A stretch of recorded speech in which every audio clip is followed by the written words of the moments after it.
Tim Bea Cukai Tanjung Balai Karimun berhasil mengungkap modus baru transaksi narkoba dengan cara meletakkan sabu di salah satu pohon bakau.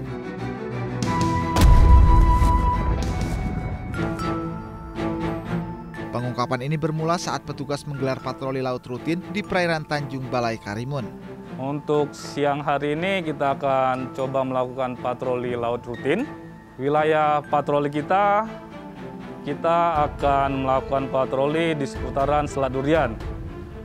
Yang menjadi fokus kita adalah mungkin di sekitar Pulau Buru, kemudian Pulau Sugi, kemudian Pulau Durian Kecil. Komandan patroli mendapat informasi adanya kapal pancung yang menunjukkan gerak-gerik mencurigakan. Ada perintah dari komandan, kita diminta untuk bertolak ke lokasi di sekitaran Pulau Pandan. Kira-kira Pulau Pandan. Jarak tempuh dari sini berapa lama? Lebih kurang setengah jam kan? Oke, siap.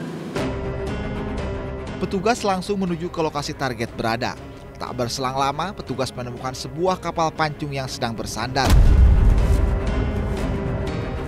Namun saat kapal petugas mendekat, target langsung melarikan diri. Petugas langsung mengejar target yang mencoba kabur dan meminta pelaku berhenti namun tidak dihiraukan. Pengejaran kita lakukan dan pengejaran itu berlangsung kurang lebih 45 menit.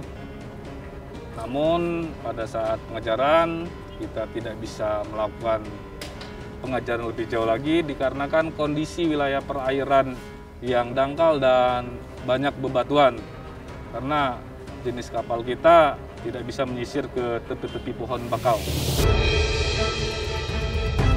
Setelah kehilangan jejak, petugas memutuskan untuk kembali ke lokasi awal untuk melakukan pemeriksaan. Di lokasi, petugas menemukan bungkusan mencurigakan yang diikat pada salah satu ranting pohon bakau. Di situ kita melakukan penyisiran seluruh lokasi dan pada akhirnya kita menemukan satu bungkusan plastik berwarna hitam yang diikatkan di salah satu pohon bakau yang di situ. Kemudian kita ambil, kita buka dan kita dapati di dalam bungkusan tersebut ada semacam dompet kecil yang umumnya digunakan untuk perhiasan. Kemudian isi di dalamnya itu beberapa paket-paket plastik kecil dan salah satu plastik kecil itu ada berisi seperti bubuk kristal berwarna putih bening. Setelah dilakukan pemeriksaan, bungkusan tersebut merupakan narkotika jenis sabu seberat 4 gram. Menurut petugas, pengungkapan kasus ini merupakan modus baru peredaran sabu yang baru pertama kali dijumpai oleh petugas Bea Cukai Tanjung Balai Karimun.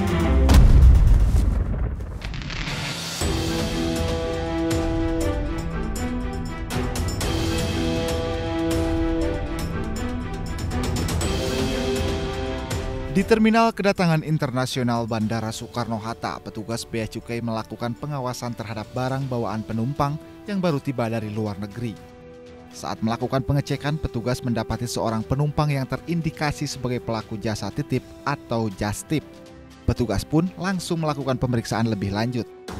Jadi tadi itu penumpangnya dia dari Qatar, lalu transit di Turki, setelah itu ke Indonesia. Setelah dilakukan pemeriksaan di X-ray tadi, ditemukan dari image X-ray-nya barang-barang yang sejenis, tapi jumlahnya lumayan banyak, sehingga perlu dilakukan pemeriksaan. Resip pembeliannya nggak? Resipnya? Ada. Semuanya. Ini apa aja barangnya? Ini ada madu-maduan. Jumlahnya ini ya? Iya, jumlahnya ini. Harganya ini. Ini apa? Barangnya? Ini apa itu namanya? Oh, oke. Ada di sini juga semua? Ada.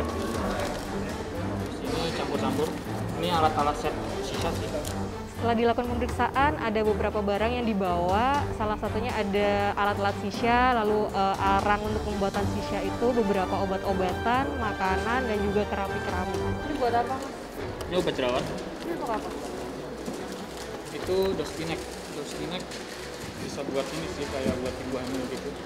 Harganya berapa? 22. Ini kayak apa? Pajaknya total ini 300. Berapa banyak? 300 sapi, 300 lira. 300 lira. Ada 10 sih. Setelah memastikan jenis dan jumlah barang yang dibawa, petugas membawa penumpang ke ruang bea dan cukai Bandara Soekarno-Hatta untuk mengurus pajak dari barang yang dibawa. Tadi barang-barangnya karena jumlahnya lumayan banyak ya, terus setelah dilihat dari frekuensi penumpangnya ke luar negeri juga tadi dilihat dari paspornya lumayan sering, jadi bulan lalu beliaunya juga sempat ke luar negeri, jadi ada indikasi just tip juga, maka untuk barang-barangnya kami golongkan sebagai barang non personal sehingga harus dibayarkan pajaknya. Sesampainya di kantor bea cukai, petugas menghitung jumlah dan jenis barang serta total pajak yang harus dibayar oleh penumpang sesuai dengan ketentuan yang berlaku. Atas seluruh barang yang dibawa, penumpang harus membayar pajak sebesar Rp2.980.000. Untuk penumpangnya cukup kooperatif dan mengetahui karena memang ya dari beliaunya memang tujuannya untuk bisnis trip, memang untuk jualan, jadi dia sudah tahu apa yang harus dilakukan dan kenapa harus dibayar. Dan dia juga tadi sudah menyiapkan invoice harga dan list barang-barangnya gitu.